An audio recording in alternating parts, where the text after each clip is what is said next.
You're listening to Radio Free Asia. The following program is in Khmer.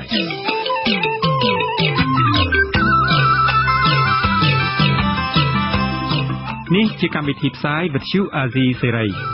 នេះជាកម្មវិធីផ្សាយរបស់វិទ្យុអាស៊ីសេរីជាភាសាខ្មែរ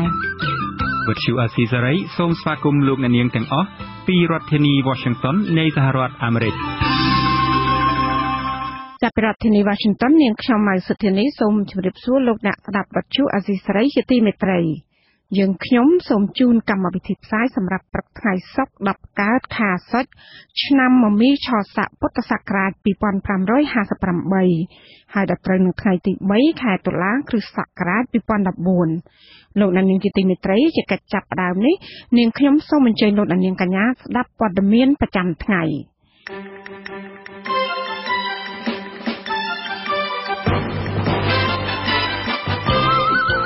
អ្នកនាំពាក្យនៃទីស្តីការគណៈរដ្ឋមន្ត្រីរងការចោទថាជំពាក់លុយគេម្នាក់ទៀត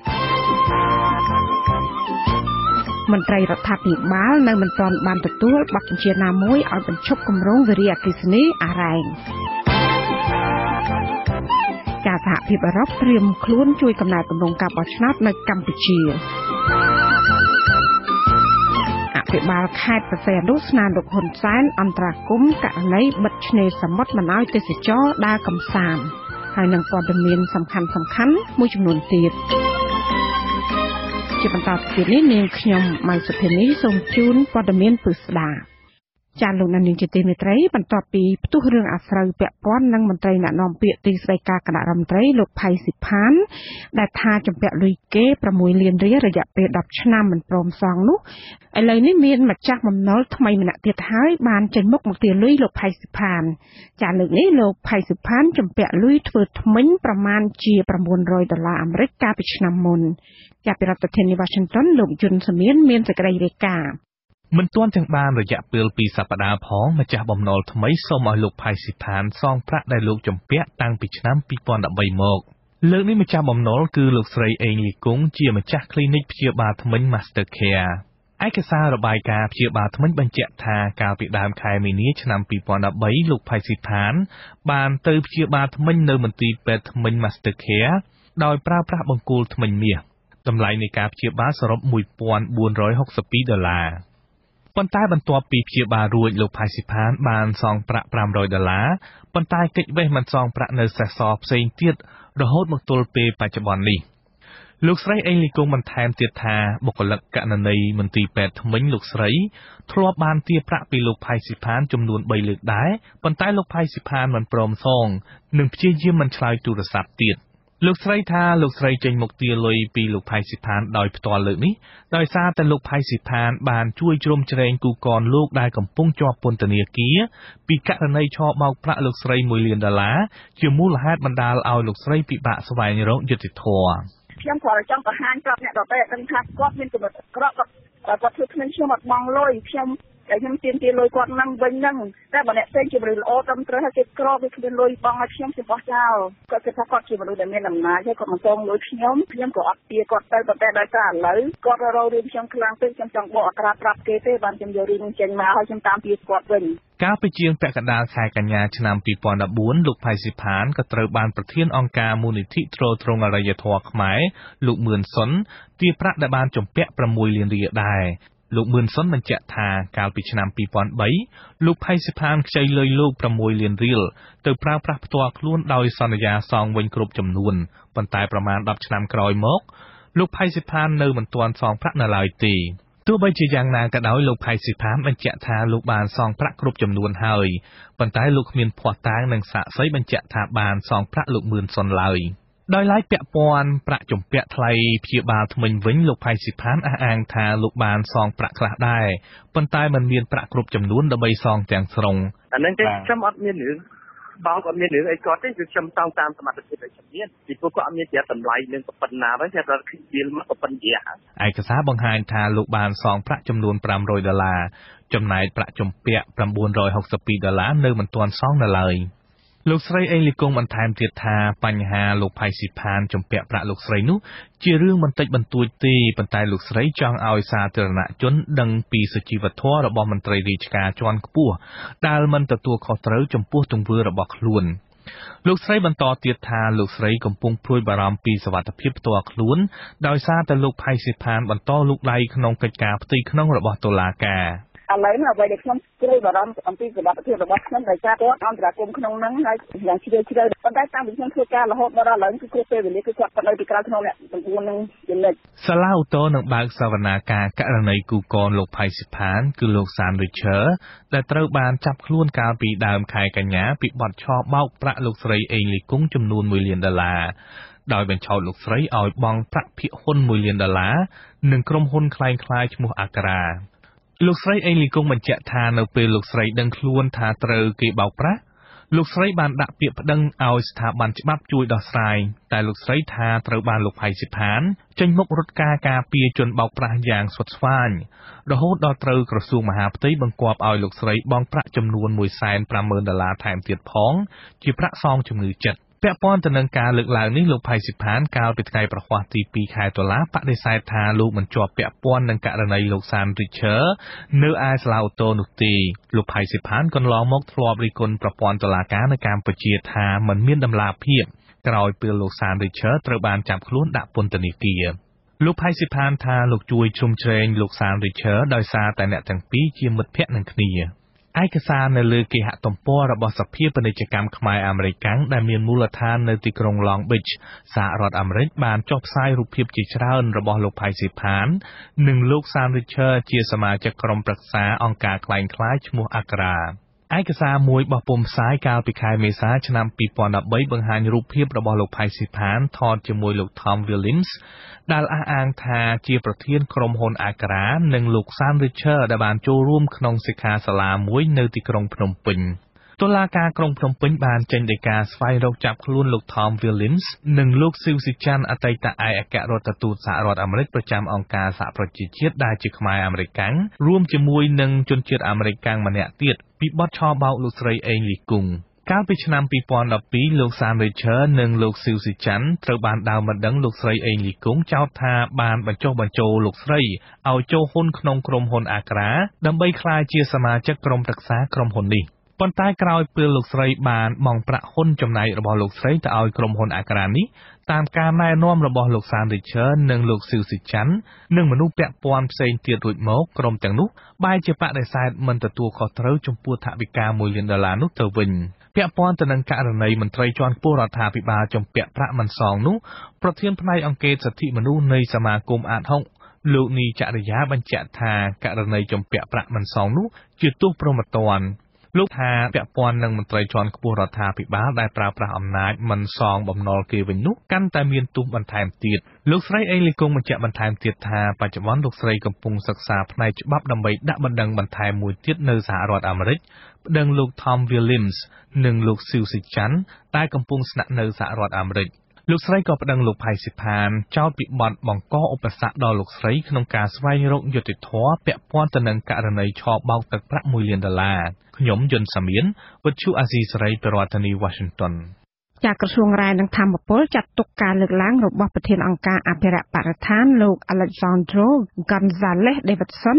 ពាក់ព័ន្ធនឹងគម្រោងសាងសង់វិរៈអគ្គិសនីតំបន់អរ៉ែងថាជាការផ្សព្វផ្សាយព័ត៌មានមិនពិតនិងខ្វះការស្រាវជ្រាវហើយធ្វើឲ្យតែសាធារណជនយល់ច្រឡំលិខិតបំភ្លឺរបស់ក្រសួងរាយនឹងធម្មពលចុះថ្ងៃទី2ខែតុលាបានបញ្យល់ថាបរិមាណធម្មពលដែលបានមកពីវិរៈអគ្គិសនីគឺមានចំនួន108មេហ្គាវ៉ាត់គឺមិនមែន180មេហ្គាវ៉ាត់ដោយដែលលោក Alejandro លើកឡើងថាក្រសួងបំផាំងនោះទេក្នុងលិខិតដដែលនោះក្រសួងរាយនឹងធម្មពលក៏បានហៅការលើកឡើងរបស់លោក Alejandro ថារដ្ឋាភិបាលនិងក្រសួងបានប្រព្រឹត្តអំពើពុករលួយជាមួយនឹងក្រុមហ៊ុន Sino Hydro ថាជាការចោទប្រកាន់ដែលពុំមានមូលដ្ឋានលើសពីនេះក្រសួងរាយនឹងធម្មពលជំរុញឲ្យលោក Alejandro គួរនាំយកភស្តុតាងឯកសារនិងសាក្សីគ្រប់គ្រាន់ដើម្បីដាក់ពាក្យបណ្ដឹងទៅអង្គភាពប្រឆាំងអំពើពុករលួយ ជៀសវាងការចាប់ប្រកាន់ខុសច្បាប់ចាប្រតិកម្មរបស់ក្រសួងរ៉ែនិងធម្មពលនេះគឺនៅបន្ទាប់ពីលោក Alexandro បានបកស្រាយពីសារៈសំខាន់នៃការអភិរក្សតំបន់អរ៉ៃនៅក្នុងវេទិកាអ្នកស្ដាប់វិទ្យុអាស៊ីសេរីកាលពីយប់ថ្ងៃទី30ខែកញ្ញាចំណែកឯលោក Alexandro សកម្មជនបរិស្ថានជនជាតិអេស្ប៉ាញវិញក៏បានឆ្លើយតបភ្លាមៗវិញថាក្រសួងរ៉ែនិងធម្មពលទៅវិញទេដែលផ្សាយព័ត៌មានមិនពិតហើយខ្វះតម្លាភាពហាក់ចង់បិទបាំងពីផលប៉ះពាល់នៃការអភិវឌ្ឍនៅតំបន់នោះចាលោក Alexandro បន្តថាលើសពីនេះក្រសួងក៏បាននាំក្រុមហ៊ុនចូលទៅបូមខ្សាច់និងរុករ៉ែមាសនៅក្នុងតំបន់អរ៉ៃនោះថែមទៀតជាសម្ដីណាមួយឬក៏សេចក្តីសង្ឃឹមណាមួយដែលចេញពីក្រសួងរ៉ែធម្មពលយើងគួរជឿជាក់ស្បទៅសោះដោយសារគេដោយសារនេះគឺជាក្រសួងមួយដែលក្រោមរបៀបអភិវឌ្ឍប្រទេសជាតិដែលជាតម្រូវការសម្បត្តិបំផុតមែនណាក្រោមរបៀបការអភិវឌ្ឍយើងឃើញថាកំពុងថាប្រព្រឹត្តមកពីក្រឹតបំផ្លាញធនធានធម្មជាតិរបស់ប្រទេសកម្ពុជាចាលោក Alexandro បានបញ្ជាក់ថាក្រសួងរ៉ែនិងធម្មពលគួរតែបង្ហាញឯកសារវិតម្លៃអំពីផលប៉ះពាល់នៃក្រសួងកសិកម្មនិងក្រុមហ៊ុនជាដើមដើម្បីបង្ហាញអំពីផលប៉ះពាល់នៃការអភិវឌ្ឍវារីអគ្គិសនីនៅតំបន់ជាយអរ៉ែងថាត្រឹមកម្រិតណាបើក្រសួងរ៉ែនិងធម្មពលចាត់ទុកថាលោក Alexandro ចាប់ប្រកាន់ក្រសួងនិងនិយាយបរិហាគេមែននោះក្រសួងអាចប្តឹងលោកវិញមន្ត្រីរដ្ឋាភិបាលទទួលបន្ទុកប្រធានគម្រោងវារីអគ្គិសនីនៅតំបន់ជាយអរ៉ែងខេត្តកោះកុងនៅមិនទាន់បានទទួលប័ណ្ណបញ្ជាណាមួយពីរដ្ឋាភិបាលឲ្យបញ្ឈប់គម្រោងនៅតំបន់អរ៉ែងនៅឡើយទេបើទោះបីជាមានការអះអាងពីមេបកប្រឆាំងថាលោកនាយករដ្ឋមន្ត្រីហ៊ុនសែនបានប្រាប់លោកថាគម្រោងមួយនេះនឹងមិនទាន់អនុវត្តទេនៅក្នុងអាណត្តិទី5ចាលោកប្រាជ្ញជេវរាយការណ៍ព័ត៌មាននេះគិតមកទល់ថ្ងៃទី2ខែតុលាមន្ត្រីជំនាញបានអះអាងថាខ្លួនមិនទាន់ទទួលបានបទបញ្ជាពីរដ្ឋាភិបាលឲ្យបញ្ឈប់គម្រោងវារីអគ្គិសនីអរ៉ៃនោះទេតំបន់វារីអគ្គិសនីអរ៉ៃត្រូវបានសិក្សាលម្អិតជាដំណាក់កាលច្រើនទៀតប៉ុន្តែក្រុមការងារមិនទាន់ធ្វើការសិក្សាអ្វីទាំងអស់នៅពេលនេះបន្ទាប់ពីមានការសិក្សាកាលពីឆ្នាំ2013កន្លងទៅនេះបើតាមការបញ្ជាក់របស់លោកអ៊ិតប្រាំងរដ្ឋលេខាធិការក្រសួងរ៉ែនិងធម្មពលនិងជាប្រធានគម្រោងសាងសង់ទំនប់អរ៉ែងលោកអ៊ិតប្រាំងបានបន្តថាលោកមិនទាន់ទទួលបានបទបញ្ជាណាមួយពីរដ្ឋាភិបាលថាបញ្ឈប់ឬផ្អាកគម្រោងនេះនៅឡើយទេការសិក្សាក៏អត់ទាន់បន្តទៀតដែរអត់ទាន់មានបន្តទៀតផងអត់មានទាន់ធ្វើទៀតផងអាចពេលវេលាផ្ដល់ឲ្យសម្រាប់ជួយការសិក្សាលម្អិតទៀតអាហ្នឹងមុខតែមានការសិក្សាលម្អិតទៀតទេដើម្បីដឹងថាវាធ្វើការឬអត់លោកអ៊ិតប្រាំងថ្លែងដូចនេះបន្ទាប់ពីលោកសំរៀងស៊ីបានថ្លែងប្រាប់ក្រុមអ្នកសារព័ត៌មានកាលពីថ្ងៃទី1ខែតុលានៅមុខមន្ទីររដ្ឋសភាជាតិថារដ្ឋាភិបាលអាណត្តិទី5នេះនឹងមិនអនុវត្តគម្រោងទំនប់វារីអគ្គិសនីតំបន់អរ៉ែងទេជារឿយៗ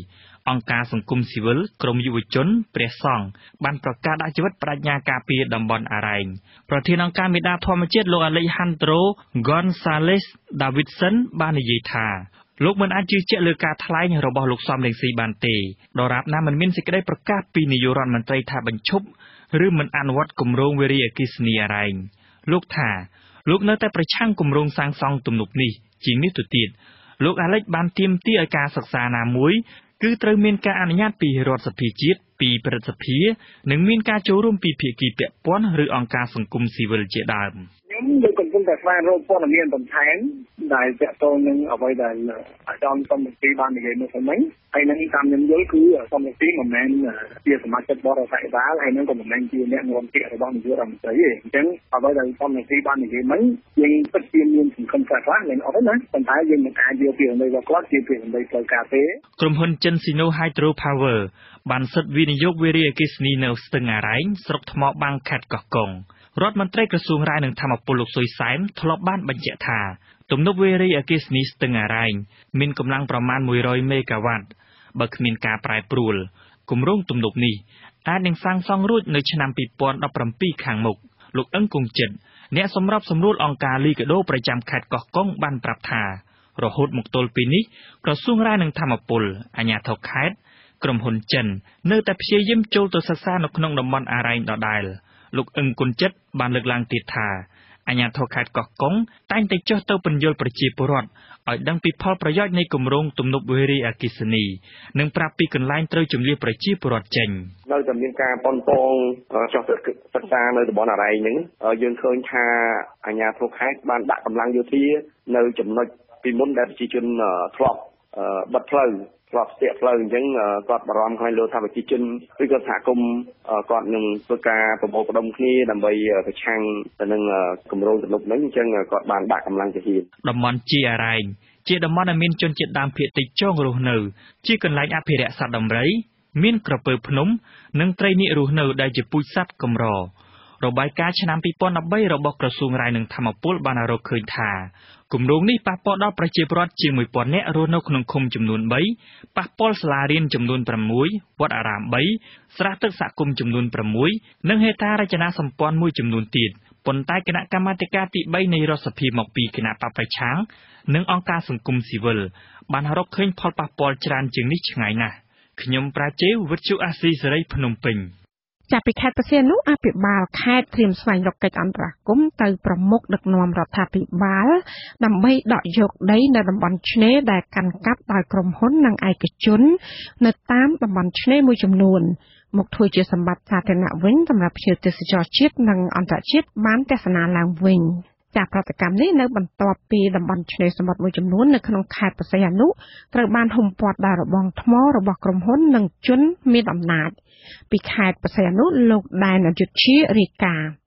អភិបាលខេត្តព្រះសីហនុលោកឈិតសខុនដែលទើបចូលកាន់តំណែងថ្មីក្នុងអាណត្តិទី5សម្ដែងពីកង្វល់ពីតំបន់ឆ្នេរមួយចំនួនក្នុងខេត្តនេះត្រូវគ្រប់គ្រងដោយក្រុមឯកជនហើយធ្វើរបងព័ទ្ធជាកម្មសិទ្ធិនិងមិនអនុញ្ញាតឲ្យទេសចរចូលកំសាន្តដោយសេរីនោះទេទូយ៉ាងណាលោកឈិតសខុនបញ្ជាក់ថានឹងពិនិត្យឯកសារច្បាប់និងសូមគោលការណ៍ពីផ្នែកពាក់ព័ន្ធពិសេសលោកនាយរដ្ឋមន្ត្រីហ៊ុនសែនដើម្បីដកដីតំបន់ឆ្នេរដែលឈ្មួញឬឯកជនហ៊ុមព័ទ្ធរបងថ្មធ្វើជាកម្មសិទ្ធិមកជាសម្បត្តិរដ្ឋនិងដាក់ជូនទេសចរចូលទស្សនាឡើងវិញយើងមានឯកសារខ្លងគោលរបស់ក្រសួងដែនដីហើយយើងត្រូវយកមកពិនិត្យនិងសូមការអនុម័តដើម្បីការមើលសម្ដេចជាផ្លូវការណាបាទយើងមានពិកិច្ចបទដ្ឋានបែបហ្នឹងតែមើលតើជំហានដែលយើងចូលកោះខ្លាយជាជំហាន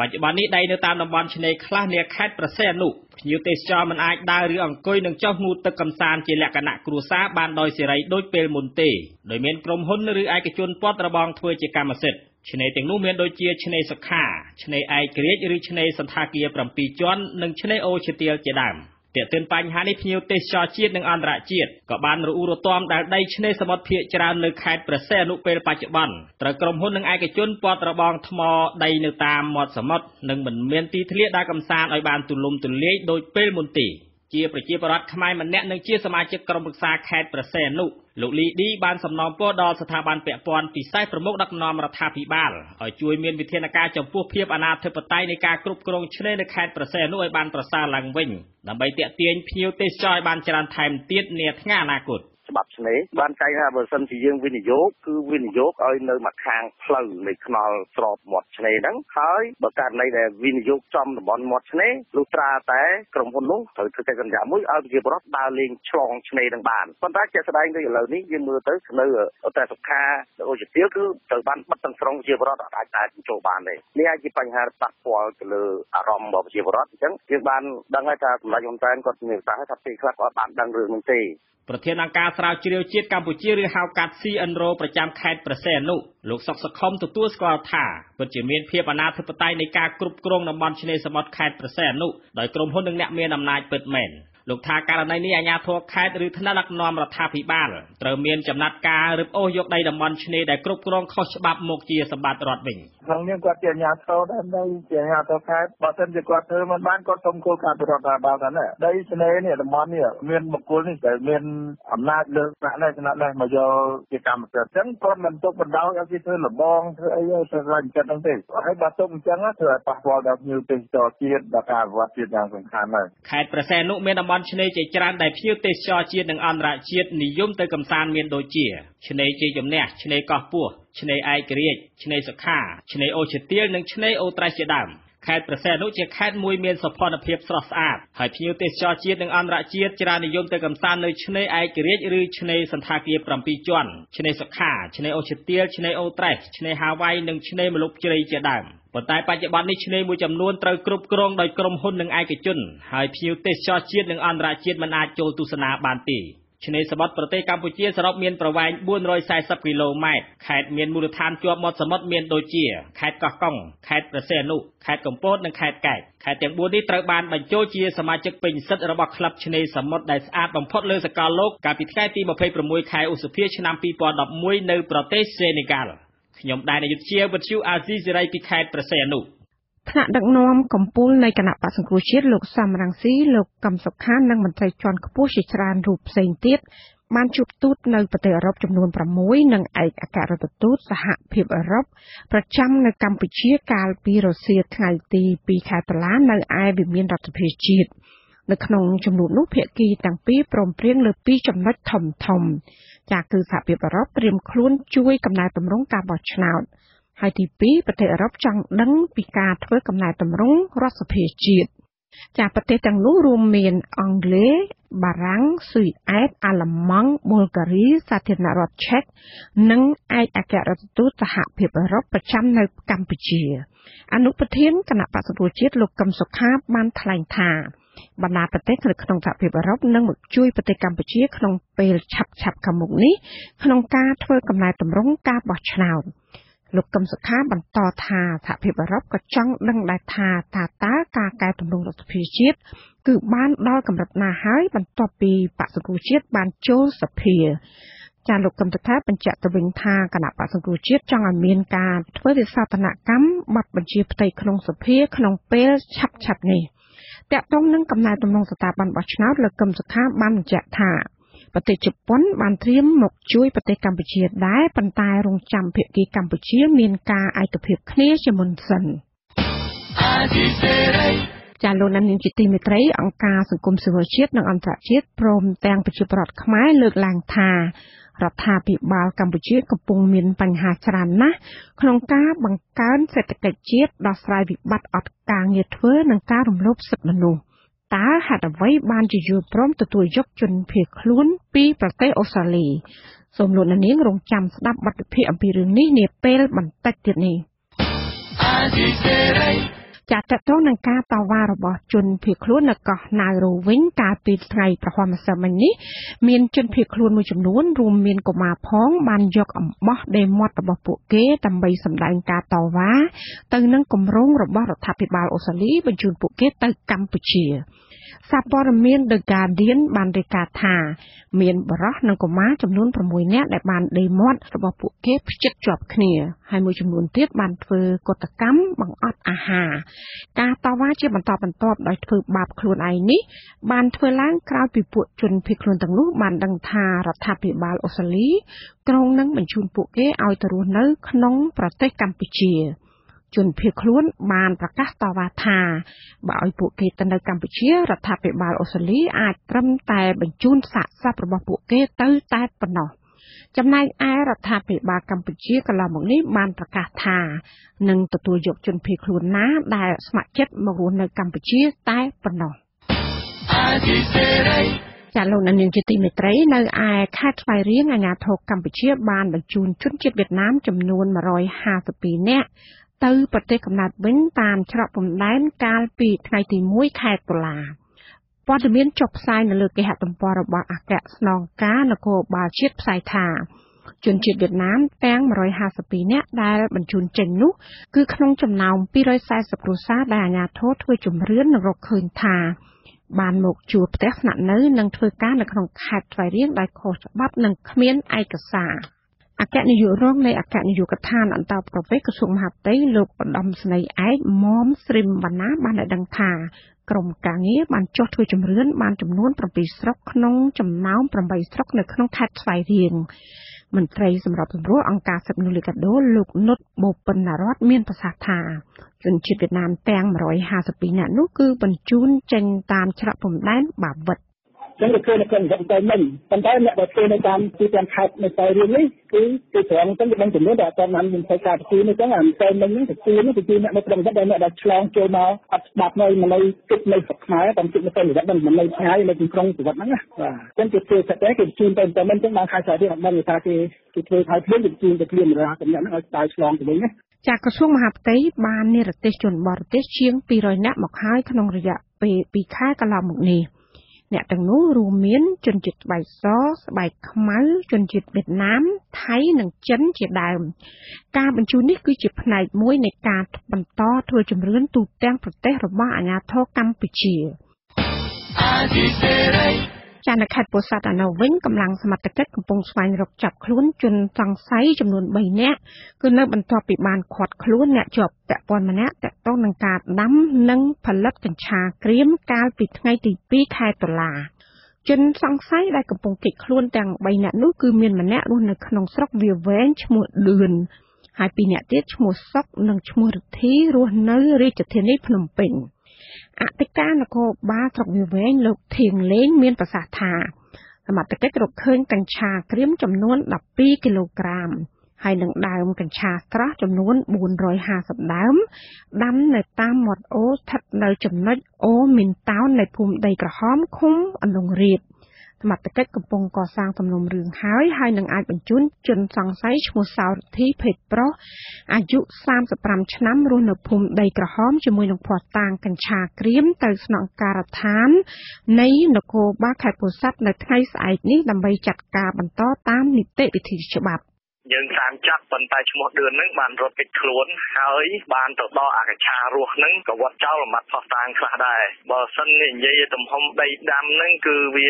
មិនកំណត់ថាជាប៉ុន្មានទេដោយសារវាដាំតាមមាត់អូរចម្ងាយពីថ្នល់ពីភូមិប្រហែលជា1គីឡូកន្លះអញ្ចឹងវាដើរដាំគេកោតអញ្ចឹងអញ្ចឹងយើងពិបាកនឹងកំណត់គាត់បានរកដើមគឺ450ដើមជាងចាលោកធៀងលេងបញ្ជាក់ថាទីតាំងដែលជនល្មើសដាំដើមកញ្ឆានោះគឺស្ថិតនៅក្នុងដីព្រៃរបស់រដ្ឋហើយលោកនឹងដឹកនាំកងកម្លាំងទៅកំទេចដើមកញ្ឆាស្រស់ទាំងនោះចោលក្នុងពេលឆាប់កញ្ឆាគឺជាប្រភេទគ្រឿងញៀនដែលច្បាប់បានហាមឃាត់ប៉ុន្តែជនល្មើសនៅតែបន្តសកម្មភាពលួចដាំនៅតាមព្រៃឬទីតាំងឯកជនដែលមនុស្សទូទៅកម្រទៅដល់ចាលោកនាងជាទីមេត្រីចំណែកឯប្រជាពលរដ្ឋខេត្តតឹងត្រែងដែលរងផលប៉ះពាល់ដោយសារគម្រោងសាងសង់ទំនប់វារីអគ្គិសនីសេសានក្រោម2នោះក្រុងបន្តធ្វើការតវ៉ាទៅថ្នាក់ជាតិគឺនៅបន្ទាប់ពីមន្ត្រីអាជ្ញាធរខេត្តនេះបានបដិសេធមិនទទួលយកញត្តិរបស់អ្នកភូមិចាលោករដ្ឋាភិបាលមានសេចក្តីរាយការណ៍អំពីរឿងនេះដូចតទៅប្រជាពលរដ្ឋរស់នៅភូមិចំនួន3ក្នុងស្រុកសេសានខេត្តស្ទឹងត្រែងចោទប្រកាន់មន្ត្រីអាជ្ញាធរខេត្តថាមានចេតនាកិច្ចពេះមិនទទួលខុសត្រូវចំពោះការតវ៉ារបស់ពលរដ្ឋទាក់ទិនទៅនឹងផលប៉ះពាល់ស្ដីពីការសាងសង់ទំនប់វារីអគ្គិសនីនៅតំបន់ប្រជាពលរដ្ឋកំពុងរស់នៅការចោទប្រកាន់នេះធ្វើឡើងបន្ទាប់ពីមន្ត្រីអាជ្ញាធរខេត្តស្ទឹងត្រែងបដិសេធមិនទទួលយកញត្តិរបស់ពលរដ្ឋចំនួន2លើកមកហើយខណៈតំណាងអ្នកភូមិ17នាក់នាំយកញត្តិទៅប្រគល់ជូនមន្ត្រីរដ្ឋបាលសាលាខេត្តតំណាងប្រជាពលរដ្ឋលោកដាមសំណាងនៅថ្ងៃទី2ខែតុលាមានប្រសាសន៍បញ្ជាក់ថានៅពាក់កណ្ដាលខែតុលានេះអ្នកភូមិនឹងនាំយកញត្តិដដែលទៅទីក្រុងភ្នំពេញដើម្បីដាក់ជូនអាជ្ញាធរថ្នាក់ជាតិជួយដោះស្រាយលោកបន្តថាអ្នកភូមិធ្វើការតវ៉ាដោយអហិង្សាតាមរយៈសេចក្តីថ្លែងការណ៍ចំហចំនួន2ដាក់ជូនប្រធានគណៈកម្មការដោះស្រាយផលប៉ះពាល់ថ្នាក់ខេត្តក៏ប៉ុន្តែមន្ត្រីអាជ្ញាធរធ្វើឲ្យប្រជាពលរដ្ឋអស់សង្ឃឹមជាជននឹងមានតន្តកម្មខ្លាំងហើយដោយសារហេតុអីបានអត់ទទួលនៅសេចក្តីថ្លែងការណ៍របស់គាត់ដូចយល់ពីរឿងរ៉ាវរបស់គាត់ណាមិនជឿឆ្អាលរឿងរ៉ាវរបស់គាត់អញ្ចឹងកាលពីថ្ងៃទី30ខែកញ្ញានិងថ្ងៃទី1ខែតុលាតំណាងប្រជាពលរដ្ឋភូមិស្រែកោ1ភូមិស្រែកោ2និងភូមិក្បាលរមៀសបាននាំយកញត្តិមានស្នាមមេដៃប្រជាពលរដ្ឋជិត 1000 នាក់ដាក់ជូនមន្ទីរបរិស្ថានខេត្តមន្ទីរសេដ្ឋកិច្ចនិងហិរញ្ញវត្ថុមន្ទីររ៉ែនិងធម្មពលនិងសាលាស្រុកសេសានចំណែកសាលាខេត្តស្ទឹងត្រែងនិងការិយាល័យក្រុមហ៊ុនសាងសង់ទំនប់មិនមានអ្នកទទួលយកញត្តិនោះឡើយឆ្លើយតបការចោទប្រកាន់នេះអភិបាលរងខេត្តស្ទឹងត្រែងលោកយូបាសិទ្ធមានប្រសាសន៍បញ្ជាក់ថាញត្តិរបស់អ្នកភូមិមានលក្ខណៈជាសារនយោបាយទើបមន្ត្រីរដ្ឋបាលមិនទទួលលោកបន្តថាកន្លងទៅនេះគណៈកម្មការដោះស្រាយផលប៉ះពាល់និងប្រជាពលរដ្ឋភាគច្រើនបានព្រមព្រៀងគ្នាទទួលយកដំណោះស្រាយបដូរទីតាំងរៀបចំភូមិថ្មីរួចហើយលើកលែងប្រជាពលរដ្ឋភូមិក្បាលរមៀសមួយចំនួនតូចដែលបដិសេធមិនចាក់ចែងញត្តិហោមកទៀតបើកន្លងមកគាត់ឯកភាពព្រមចាក់ ដាក់ចេញពីហើយនោះគេក៏នោះក៏ទៅណាទៀតគាត់លើកដៃអនុម័តទាំងអស់គ្នាក៏ដាក់ញត្តិទៅអីទៀតគាត់ខ្លួនគាត់មិនគ្រប់ខ្លួនគាត់អត់ជាគ្រប់គាត់ដែរញត្តិចំនួន2ច្បាប់ដែលប្រជាពលរដ្ឋគ្រងដាក់ជូនមន្ត្រីអាជ្ញាធរជួយដោះស្រាយរួមមានសហគមន៍ជនជាតិភ្នងភូមិក្បាលរមាសមានទីតាំងជាប់ដងទន្លេស្រែពកសម្ដែងការព្រួយបារម្ភចំពោះផលប៉ះពាល់ដោយសារការសង់ទំនប់វារីអគ្គិសនីសេសានក្រោម2អ្នកភូមិបដិសេធមិនចាក់ចេញពីភូមិចាស់និងមិនទទួលយកការរើតាំងទីលំនៅថ្មីចំណែកសហគមន៍ជនជាតិឡាវនិងខ្មែររស់នៅតាមដងទន្លេសេសាននៅភូមិស្រែកោ1និងភូមិស្រែកោ2បានបដិសេធដូចគ្នាមិនចាក់ចេញពីភូមិចាស់មិនទទួលយកសំណងនិងរើតាំងទីលំនៅថ្មីតែទិនករណីនេះដែរមន្ត្រីឃ្លាំមើលសិទ្ធិមនុស្សសមាគមអាត់ហុកខេត្តស្ទឹងត្រែងលោកហូសំអល់រិះគន់ចំណាត់ការអាជ្ញាធរខេត្តថាមិនទទួលខុសត្រូវក្នុងទូនីតិបម្រើប្រជាពលរដ្ឋលោកថ្លែងថាបែបបទរដ្ឋបាលអាជ្ញាធរត្រូវទទួលរាល់លិខិតបទដ្ឋានដែលពលរដ្ឋបានសុំកិច្ចអន្តរាគមន៍ពីមន្ត្រីមូលដ្ឋានទីទៅវិញការដោះស្រាយយ៉ាងណាអាស្រ័យលើការសម្រេចរបស់អាជ្ញាធរគាត់តែទទួលញត្តិឬនោះក៏ទទួលមិនដឹងដើម្បីឲ្យប្រជាពលរដ្ឋនោះគាត់មានការកក់ក្ដៅដល់ពេលគាត់មិនទទួលខុសត្រូវអញ្ចឹងទៅវាដូចជាមិនដឹងថាពីណាទទួលខុសត្រូវមេកើយអីនៅក្នុងខេត្តយ៉ាងណាក៏ដោយសេចក្តីថ្លែងការណ៍ចំហរបស់សហគមន៍សំណូមពរឲ្យគណៈកម្មការដោះស្រាយផលប៉ះពាល់នឹងរាជរដ្ឋាភិបាលពិចារណាទៅលើសម្លេងយោបល់របស់សហគមន៍និងពិចារណាឡើងវិញពីគោលនយោបាយសាងសង់ទំនប់ថ្មីមួយដែលកាត់បន្ថយផលប៉ះពាល់ខ្ពស់បំផុតហើយផ្ដល់ឱកាសឲ្យសហគមន៍ចូលរួមពេញលេញក្នុងការសិក្សាផលប៉ះពាល់ពីការសាងសង់ទំនប់នេះខ្ញុំរដ្ឋាវិសាលវិទ្យុអាស៊ីសេរីរាយការណ៍ពីខេត្តរតនគិរីចាំមន្ត្រីថ្នាក់មូលដ្ឋាននៃគណៈបកកណ្ដាលអំណាចនិងគណៈបកប្រឆាំងមានភាពមិនចុះសម្រុងគ្នានៅក្នុងការងារចាត់ចែងគម្រោងចំណាយថវិកានិងការងារផ្សេងៗទៀតនៅក្នុងឃុំកោះថ្កូវជំទប់ទី1និងជំទប់ទី2របស់គណៈបកប្រឆាំងនៅឃុំកោះថ្កូវចោទស្មាននឹងមេឃុំថាមានការរើសអើងបកពួកនិយមចាលោកចិនជាថាមានសេចក្តីរាយការណ៍ព័ត៌មាននេះជំទប់ទី1ពីខាងគណៈបកសំរងស៊ីលោកចឹមស៊ីយុននិងជំទប់ទី2ពីខាងគណៈបកសិទ្ធិមនុស្សលោកសូយេតឲ្យដឹងនៅថ្ងៃទី1ខែតុលាថាការងារនិងគម្រោងចំណាយផ្សេងនៅទូទាំងឃុំភាគច្រើនមិនត្រូវបានមេឃុំនិងស្មានរបស់គណៈបកប្រជាជនកម្ពុជាទម្លាយឲ្យពួកគេដឹងឡើយលោកចឹមស៊ីយុតមានប្រសាសន៍ថារហូតមកដល់ពេលនេះមេឃុំកោះថ្កូវនៅតែបិទទ្វារសាលាឃុំមិនឲ្យពួកលោកទាំងពីរចូលទៅធ្វើការនៅពេលណាដែលលោកមេឃុំមានការរវល់ទៅប្រជុំនៅសាលាស្រុកឬខេត្តម្ដងលោកស្នើឲ្យក្រសួងមហាផ្ទៃពិនិត្យមើលឡើងវិញនៅសកម្មភាពការងារនិងរបាយការណ៍ហិរញ្ញវត្ថុទាំងអស់របស់ឃុំពីព្រោះការចំណាយកន្លងមកហាក់មានការលាក់លៀមនិងព័ត៌មានជាច្រើនទៀតត្រូវបានលាក់បាំងពីជំទប់ឃុំទាំងពីរនាក់ខ្ញុំមានបញ្ហារឿងស្មានមិនព្រមបើកវគ្គខែឲ្យពួកយើងខ្ញុំនៅប្រាក់រំលឹករយៈពេល3ខែគឺចាប់ពីខែ1ដល់ខែ3ខ្ញុំសូមឲ្យខាងរដ្ឋាភិបាលលោកពិនិត្យឡើងវិញរាល់កិច្ចការងារស្មាននិងថវិកាទាំងឡាយនៅឃុំកោះថ្កូវទី2ខ្ញុំសំណូមពរទៅក្រសួងមហាផ្ទៃសូមឲ្យលោកពិនិត្យកិច្ចការងារស្មាននិងរបាយការណ៍ហិរញ្ញវត្ថុចំណែកលោកសូយេតថ្លែងបញ្ជាក់ថាចំពោះបញ្ហាប្រាក់រំលឹកចំនួន3ខែគឺចាប់ពីខែមករាដល់ខែមីនាឆ្នាំ2014ដែលរដ្ឋាភិបាលចេញអនុក្រឹត្យដំឡើងដល់ក្រុមប្រឹក្សាឃុំពីចំនួន 12,000 រៀលទៅ 24,000 រៀលក្នុងមួយខែត្រូវស្មាននិងមេឃុំផ្អាប់ទុកមិនទាន់បើកឲ្យនៅឡើយដោយរកលេសនេះលេសនោះរហូតលោកចង់ដឹងពីមូលហេតុពិតប្រាកដនៃការមិនបើកប្រាក់រំលឹកចំនួន3ខែស្មើនឹង 72,000 រៀលរបស់លោកទាំងពីរតាក់ទងបញ្ហានេះមេឃុំកោះថ្កូវលោកច័ន្ទផាណាឆ្លើយតបយ៉ាងខ្លីមុននឹងចុចផ្ដាច់ទូរស័ព្ទក្រោមហេតុផលពិបាកតាក់ទងគ្នាថាប្រាក់ឧបត្ថម្ភបានបើកជូនជំទប់ទាំងពីរនាក់មិនដែលមានការយឺតយ៉ាវឡើយប៉ុន្តែបញ្ហាប្រាក់រំលឹករបស់ជំទប់ទី1និងទី2នៃគណៈបកប្រឆាំងនោះគឺបណ្ដាលមកពីកាលនោះអ្នកទាំងពីរមិនបានចូលធ្វើការចំនួន3ខែ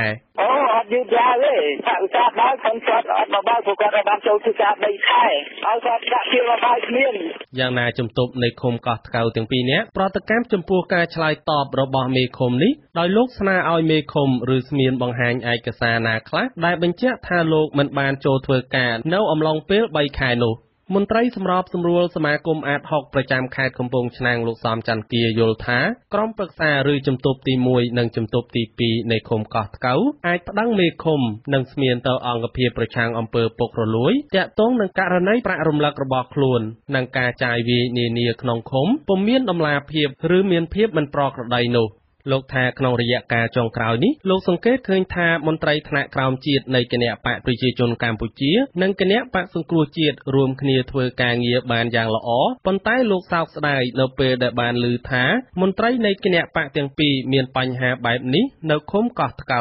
ខ្ញុំបាទចិនជេថាវិទ្យុអាស៊ីសេរីពីខេត្តកំពង់ឆ្នាំងចំណែកឯសមាគមសាមគ្គីធម៌ជួយដល់ជនចាស់ជរានៅក្នុងភូមិគោកក្ដួចស្រុកថ្មគោលខេត្តបាត់ដំបង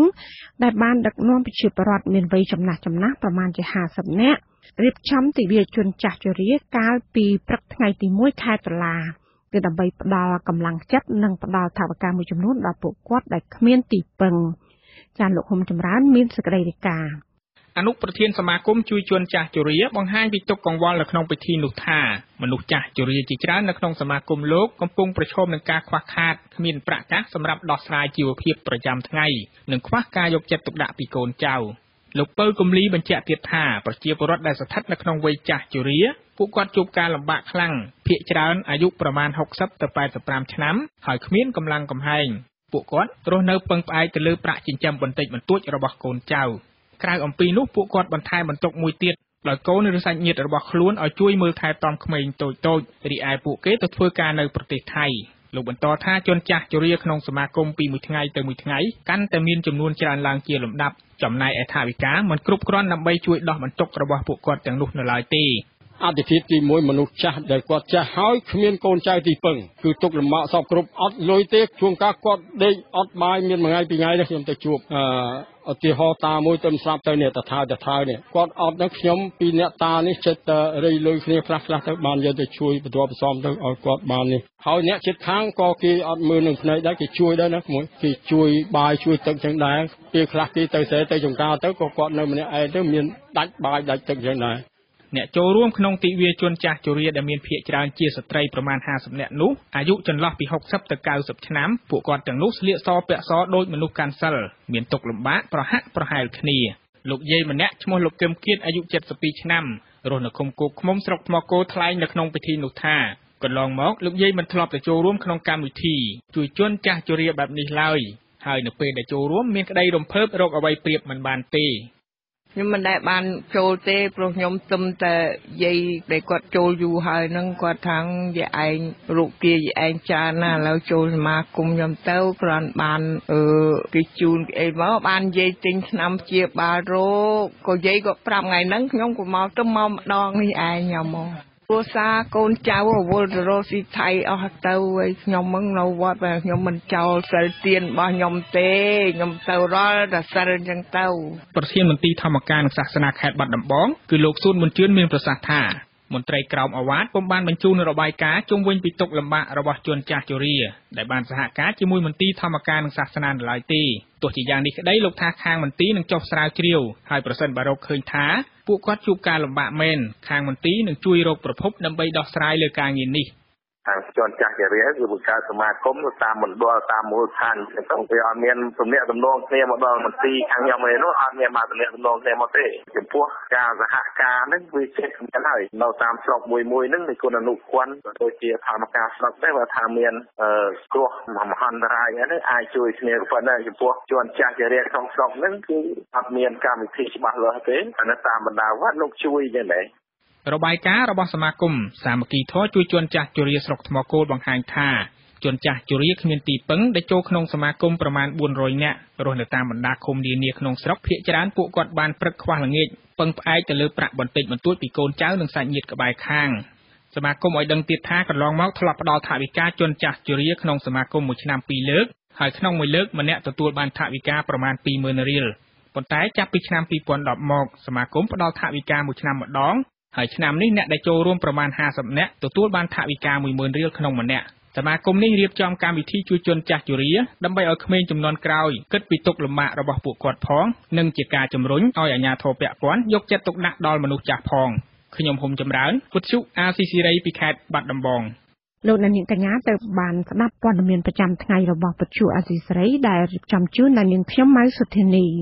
សូមលោកនាងរងចាំស្ដាប់សេចក្តីរាយការណ៍ផ្សេងៗទៀតនៅក្នុងការផ្សាយរបស់យើងនាពេលបន្តិចទៀតនេះ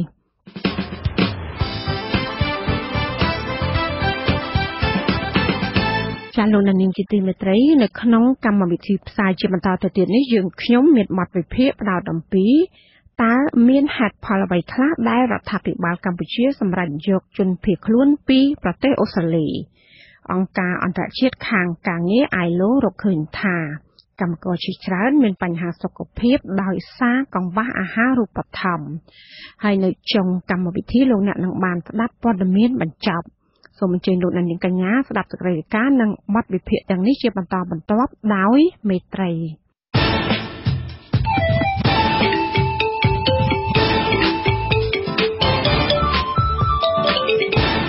បទវិភាគ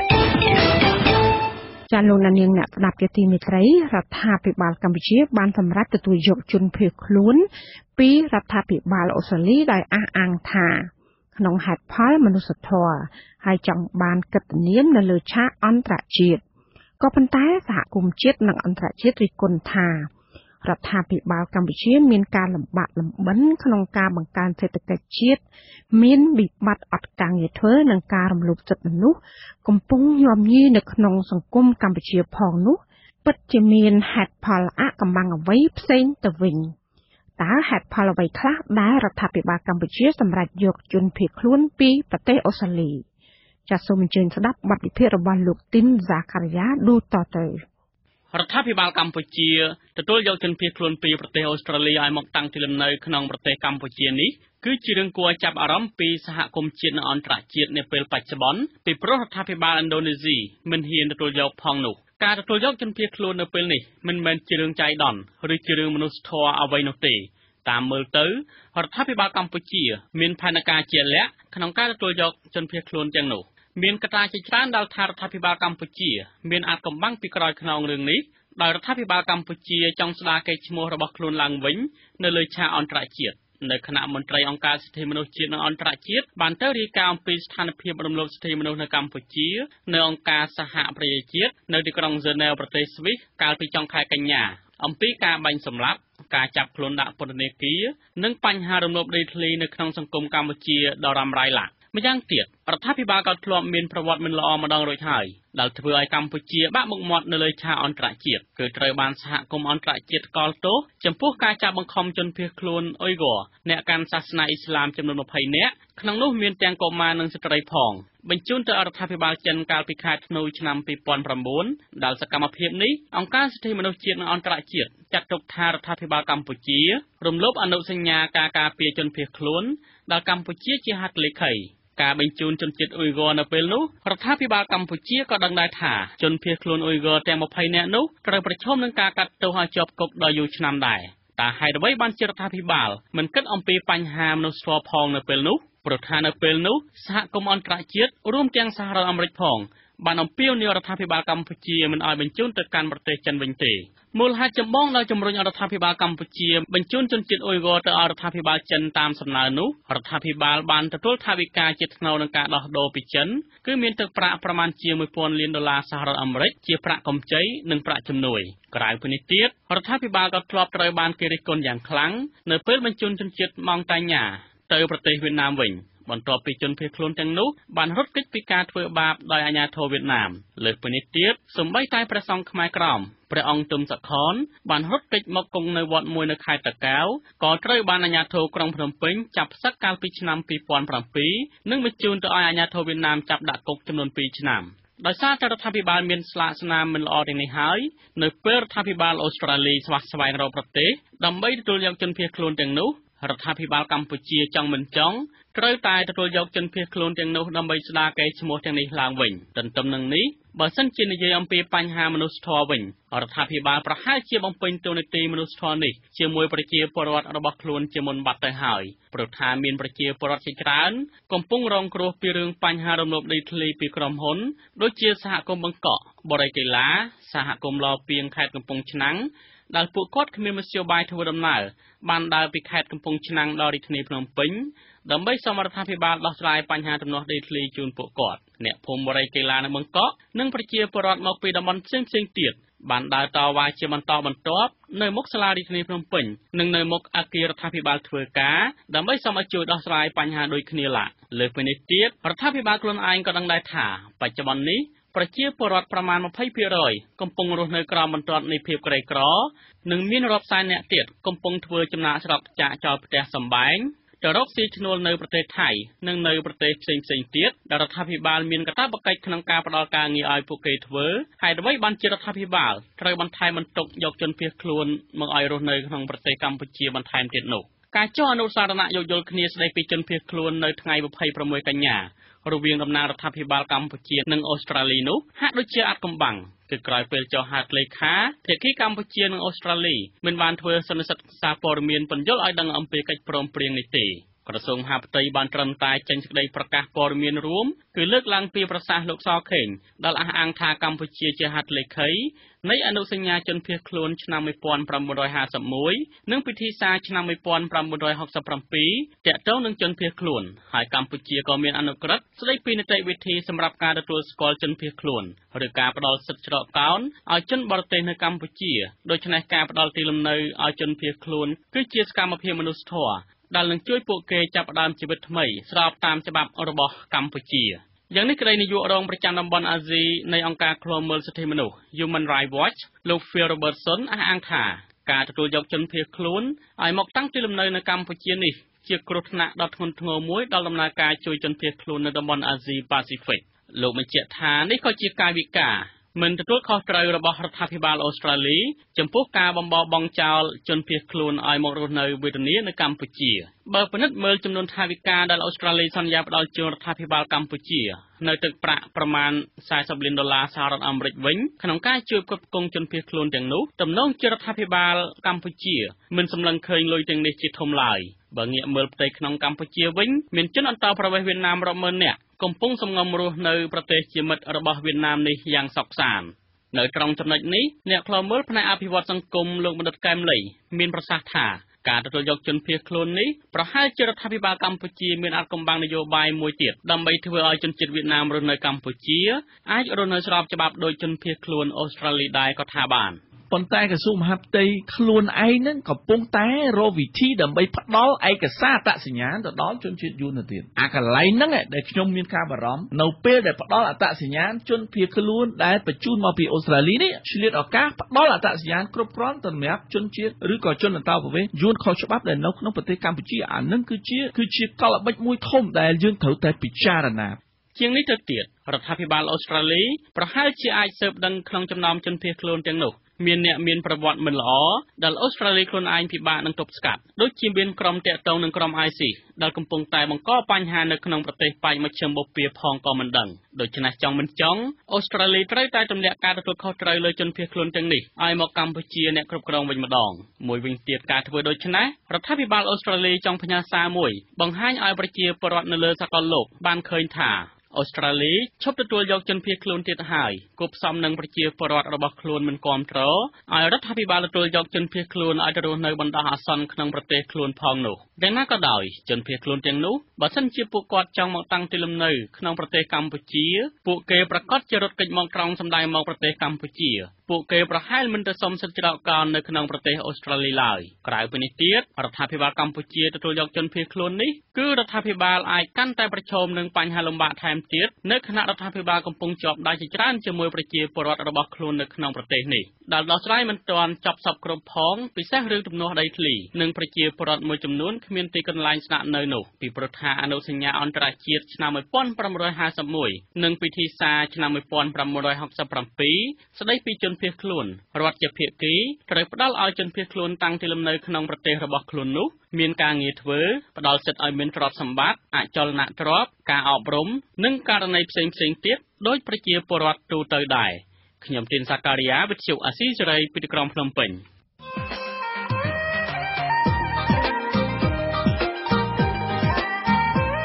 ខ្ញុំបាទទីនសាការីយ៉ាសូមជម្រាបសួរលោកអ្នកស្ដាប់ជាទីមេត្រីប្រទេសកម្ពុជាជាប្រទេសមួយមានប្រវត្តិសាស្ត្ររបស់ខ្លួនដ៏យូរអង្វែងនិងមានការវិវត្តជាច្រើនដំណាក់កាលនៃសម័យកាលរបបគ្រប់គ្រងនីមួយៗការយល់ដឹងអំពីប្រវត្តិសាស្ត្ររបស់កម្ពុជាគឺមានសារៈសំខាន់ណាស់សម្រាប់ប្រជាពលរដ្ឋគ្រប់រូបប៉ុន្តែអ្នកប្រវត្តិសាស្ត្រលើកឡើងថាប្រជាពលរដ្ឋកម្ពុជាហាក់ដូចជាមានការយល់ដឹងនិងអានឯកសារប្រវត្តិសាស្ត្ររបស់ខ្លួនតិចតួចបាទសូមអញ្ជើញលោកនាងរងចាំស្ដាប់កិច្ចពិភាក្សាក្នុងនីតិវេទិកាអ្នកស្ដាប់វិទ្យុអាស៊ីសេរី ក្រមប្រធានបទស្ដីអំពីសារៈសំខាន់នៃប្រវត្តិសាស្ត្រប្រទេសកម្ពុជានៅយប់ថ្ងៃសុក្រទី3ខែតុលាចាប់ពីម៉ោង 7 កន្លះដល់ម៉ោង 8 កន្លះយប់ខ្ញុំបាទទីនសាការីយ៉ាជាអ្នកសម្របសម្រួលសូមអរគុណ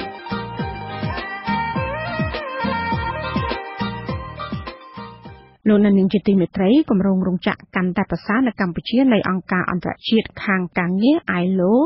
បង្ហាញលទ្ធផលបឋមនៃការសិក្សាថ្មីមួយរបស់ខ្លួនដែលរកឃើញថា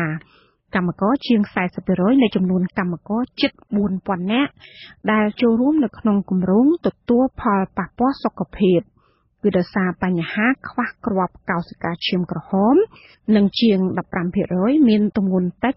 ដែលមិនសមមាត្រនឹងរូបរាងកាយបញ្ហាខ្វះគ្រាប់កោសិកាឈាមក្រហមនេះគឺបណ្ដាលឲ្យកម្មករគ្មានកម្លាំងបំពេញការងារបានខ្លាំងហើយលទ្ធផលក្នុងការផលិតរបស់កម្មករវិញក៏មានកម្រិតទាបចា៎អ្នកស្រីសុជីវីរាយការណ៍អំពីស្ថានភាពរបស់កម្មករកម្មការិនីនៅតាមរោងចក្រជាច្រើននៅកម្ពុជាចាសសូមអញ្ជើញស្ដាប់ដូចតទៅ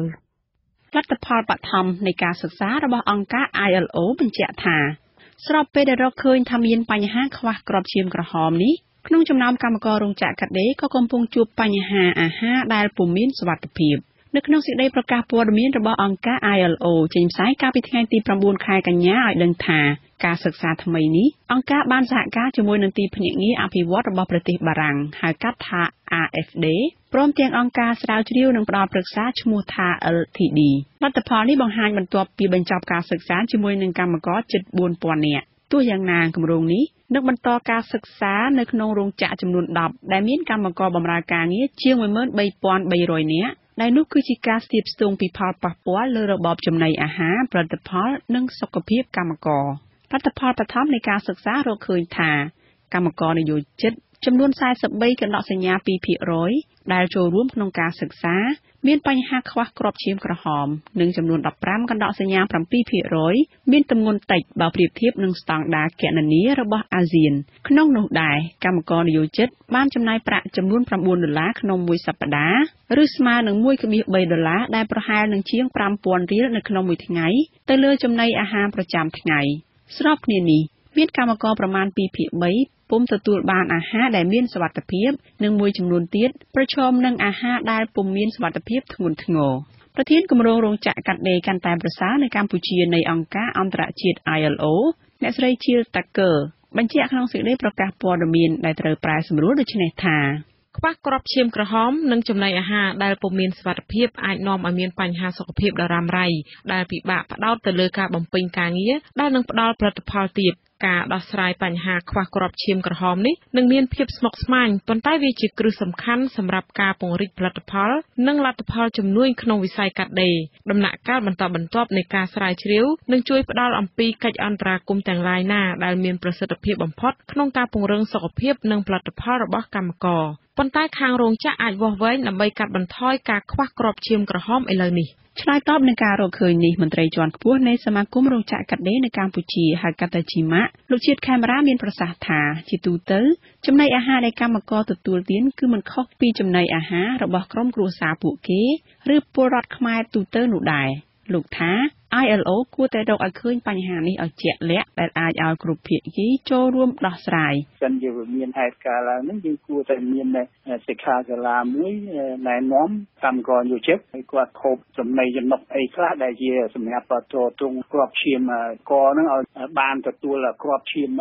ក្រហមវិញអាសារធាតុអីខ្លះចំណីអីខ្លះពាក់ព័ន្ធហ្នឹងប៉ុន្តែបើយើងពង្រៀនគាត់តែបើសិនគាត់មិនហូបគាត់នៅតែហូបមកដេញហូបអីហាប់ពេលបាយហើយស្រាវជ្រាវស្រាវអីហ្នឹងហើយវាជួនកាលវាមិនអាចឡើងអាស្រ័យទៅលើការចូលរួមដែរថាចាំចាក់គាត់ចូលរួមអត់ទោះយ៉ាងណានេះគ្រាន់តែជាលទ្ធផលជំហានដំបូងដែលអង្គការ ILO នឹងបន្តការសិក្សារបស់ខ្លួនដែលនឹងចំណាយរយៈពេល1ឆ្នាំបន្ទាប់ពីការសិក្សាបឋមដែលអាចនឹងបញ្ចប់នៅពាក់កណ្ដាលឆ្នាំ2015តើតើនៅបញ្ហានេះមន្ត្រីក្រសួងការងារបញ្ជាក់ថាកន្លងមកក្រុមជំនាញរបស់ក្រសួងបានចុះទៅតាមរោងចក្រនានានិងជួយពន្យល់ណែនាំកម្មករឲ្យប្រុងប្រយ័ត្នបញ្ហាចំណីអាហារនិងត្រូវសម្រាកឲ្យបានគ្រប់គ្រាន់លើសពីនេះក្រសួងសុខាភិបាលក៏មានគម្រោងបង្គ្រប់គ្រាប់ឈាមក្រហមដោយការផ្ដល់ថ្នាំជាតិដែកទៅដល់កម្មការិនីនៅក្នុងវ័យបន្តពូជនិងស្ត្រីមានផ្ទៃពោះលើសពីនេះក្រសួង គ្រោងនឹងបង្កើតឲ្យមានអនុក្រឹត្យថ្មីចំនួន3ដែលនឹងជួយទៅដល់សុខភាពកម្មករក្នុងនោះនឹងផ្ដោតទៅលើចំណុច3សំខាន់គឺអាហារដ្ឋានសម្រាប់កម្មករកន្លែងស្នាក់នៅនិងកន្លែងថែទាំកុមារតូចប្រធានផ្នែកសិទ្ធិការងារនៃមជ្ឈមណ្ឌលអប់រំច្បាប់សម្រាប់សហគមន៍លោកមឿនតុលាចាត់ទុកការលើកឡើងរបស់នាយកជក់និងសកម្មភាពរបស់ក្រសួងពាក់ព័ន្ធថាពុំបានចូលទៅឲ្យចំបញ្ហាលោកថាបញ្ហាចម្បងគឺកម្មករព្យាយាមចំណាយតិចប៉ុន្តែធ្វើការច្រើនម៉ោងដើម្បីបំពេញតម្រូវការចំណាយប្រចាំថ្ងៃត្បិតប្រាក់ចំណូលរបស់គាត់ទាបយើងមើលឲ្យជាក់ស្ដែងមានសំណងនៅក្នុងមួយថ្ងៃនេះគឺมันអាចយកទៅទទួលបានម្ហូបណាដែលមានសុខភាពមានកាឡូរីគ្រប់គ្រាន់គ្រប់ 3000 កាឡូរីនោះទេទី2ស្ថានភាពដែលគាត់អង្គុយធ្វើការនៅក្នុងបរិយាកាសដែលហប់ហើយទៅសម្រាប់នៅក្នុងបរិយាកាសដែលហប់ឬក៏ជិះឡានបើគាត់មិនជួបផ្ទះគេក៏គាត់ជិះឡាននៅជួបទៀតណែនណាហើយសំណួរសួរថាតើអ្នកណាដែលគេចង់ធ្វើបែបហ្នឹងខ្ញុំជឿថាគ្មានកម្មករណាម្នាក់ដែលគេចង់ហូប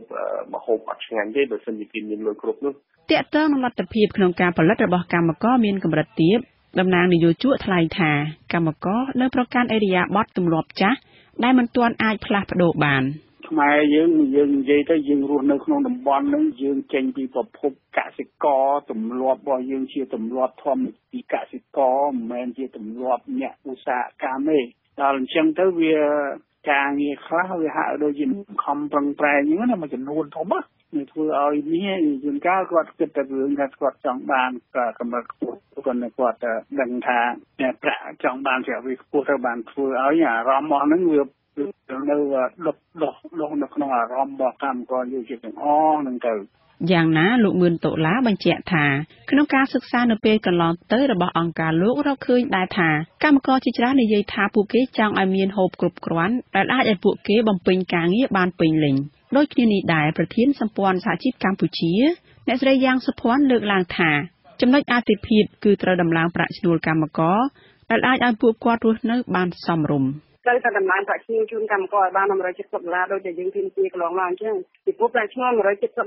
ប្រាក់ឈ្នួលដែលរដ្ឋាភិបាលបានរកឃើញហើយតាជីខ្លួនឯងបានរកឃើញហើយក្រសួងខ្លួនឯងទទួលស្គាល់និយាយជក់ខ្លួនឯងទទួលស្គាល់ទៀតអញ្ចឹងហេតុអីបានមិនព្រមដំឡើងឲ្យកម្មករត្រូវតែដំឡើងជូនកម្មករឲ្យបាន$170ហ្នឹងទៅដើម្បីឲ្យកម្មករនោះមានការចាយវាបានគ្រប់គ្រាន់នេះគិតថាផលិតភាពរបស់ក្រុមហ៊ុនក៏កាន់តែកើនឡើងដែរអ្នកស្រីយ៉ាងសុភ័ណ្ឌក៏បានចានចោលការលើកឡើងដែលថាកម្មករខ្មែរនៅមានទម្លាប់ចាស់ដែលធ្វើឲ្យលទ្ធភាពនៃការផលិតរបស់ពួកគាត់នៅទាបមានពេលខ្លះចិនឬក៏ក្រុមហ៊ុននឹងខ្លួនឯងទទួលស្គាល់ថាកម្មករខ្មែរយើងធ្វើផលិតផលបានប្រសើរជាងចិនដែលជួលមកពីខាងក្រៅដែលទទួលបានប្រាក់ឈ្នួលច្រើនជាងកម្មករទៅទៀតតើតើនឹងចំណីអាហារប្រចាំថ្ងៃនេះកម្មករជាច្រើនធ្លាប់អះអាងថាពួកគេតែងតែសន្សំសំចៃនិងត្បិតត្បៀតខ្លាំងដើម្បីបានសល់ប្រាក់ខ្លះដោះស្រាយបញ្ហាផ្សេងទៀតនៅក្នុងជីវភាពរស់នៅប្រចាំថ្ងៃនាងខ្ញុំសុជីវីវិទ្យុអាស៊ីសេរីភ្នំពេញ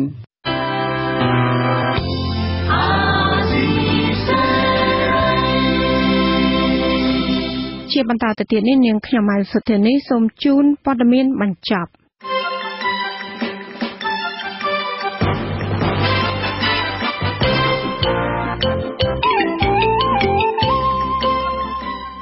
ក្រសួងរាយនឹងធម្មពលចាត់ទុកការលើកឡើងរបស់ប្រធានអង្គការអភិរក្សបរិស្ថានលោក Alejandro Gonzalez Davidson ពាក់ព័ន្ធនឹងគម្រោងសាងសង់វារីអគ្គិសនីតំបន់អរ៉ែងថាជាការផ្សព្វផ្សាយព័ត៌មានមិនពិតនិងខ្វះការស្រាវជ្រាវហើយធ្វើឲ្យតែសាធារណជនយល់ច្រឡំលិខិតបំភ្លឺរបស់ក្រសួងរាយនឹងធម្មពលចុះថ្ងៃទី2ខែតុលាបានបញ្យល់ថាបរិមាណធម្មពលដែលបានមកពីវារីអគ្គិសនីគឺមានចំនួន108មេហ្គាវ៉ាត់គឺមិនមែន180មេហ្គាវ៉ាត់ដោយដែលលោក Alejandro លើកឡើងថាក្រសួងបំផាំងនោះទេក្នុងលិខិតដដែលនោះក្រសួងរាយនឹងធម្មពលក៏បានហៅការលើកឡើងរបស់លោក Alejandro ថារដ្ឋាភិបាលនិងក្រសួងបានប្រព្រឹត្តអំពើពុករលួយជាមួយនឹងក្រុមហ៊ុន Sino Hydro ថាជាការចោទប្រកាន់ដែលពុំមានមូលដ្ឋានលើសពីនេះក្រសួងរាយនឹងធម្មពលជំរុញឲ្យលោក Alejandro គួរនាំយកភស្តុតាងឯកសារនិងសាក្សីគ្រប់គ្រាន់ដើម្បីដាក់ពាក្យបណ្ដឹងទៅអង្គភាពប្រឆាំងអំពើពុករលួយជៀសវាងការចាប់ប្រកាន់ខុសច្បាប់ចំណែកឯលោក Alejandro សកម្មជនបរិស្ថានជនជាតិអេស្ប៉ាញវិញក៏បានឆ្លើយតបភ្លាមវិញថាក្រសួងរាយនឹងធម្មពលទៅវិញទេដែលផ្សាយព័ត៌មានមិនពិតហើយខ្វះតម្លាភាពហាក់ចង់បិទបាំងពីផលប៉ះពាល់នៃការអភិវឌ្ឍនៅតំបន់នោះ ថ្នាក់ដឹកនាំកម្ពុជានៃគណៈបក្សសង្គ្រោះជាតិលោកសំរងស៊ីលោកកឹមសុខានិងមន្ត្រីជាន់ខ្ពស់ជាច្រើនរូបផ្សេងទៀតបានជួបទូតនៅប្រទេសអឺរ៉ុបចំនួន6និងឯកអគ្គរដ្ឋទូតសហភាពអឺរ៉ុបប្រចាំនៅកម្ពុជាកាលពីរសៀលថ្ងៃទី2ខែតុលានៅឯវិមានរដ្ឋាភិបាលជាតិនៅក្នុងចំនួននោះភាគីទាំងពីរព្រមព្រៀងលើ2ចំណុចធំចាគឺសហភាពអឺរ៉ុបត្រៀមខ្លួនជួយកំណែទម្រង់ការបោះឆ្នោតហើយទី2ប្រទេសអឺរ៉ុបចង់ដឹងពីការធ្វើកំណែទម្រង់រដ្ឋសភាជាតិ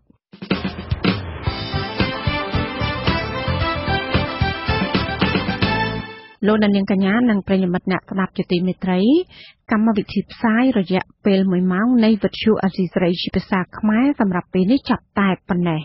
ចា៎នាងខ្ញុំម៉ៅសុធានីព្រមទាំងក្រុមការងារទាំងអស់របស់វិទ្យុអេស៊ីសរ៉ៃសូមអរគុណនិងសូមជម្រាបលា